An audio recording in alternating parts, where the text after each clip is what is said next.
Azken finean, zure apostua da kalitatea, alik eta produkturik onenakin, alik eta prozesamendurik onenekin, txokolaterik bikainena lortzeko.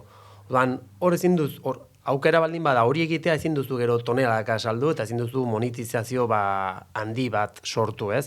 Jende honek berez ez du bide hontatik negozioa mantentzen guztiz. Beti baude beste hanka batzuk negozioaren helduleko izan daitezkenak.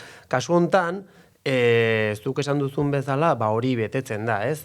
Tirada txikiak izan behar dira, zuk kalitate kontrola bermatu alizateko, eta gero ezagutzarik onenakin bezeroari kontatu alizateko zer sentituko duen lote edo uzta ontako txokolate honekin, ze nota edo aroma edo bilatuko dituen tabletan, eta azkenean zuk hori egin dezakezu, kantitate txikiak edo mimoz manejatzen baldin baituzu, eta hori da, hauen helburua, berez gutxi, baina produktu bikainenak eta ekoizle eta prozesamendu bikainenak erabiliz.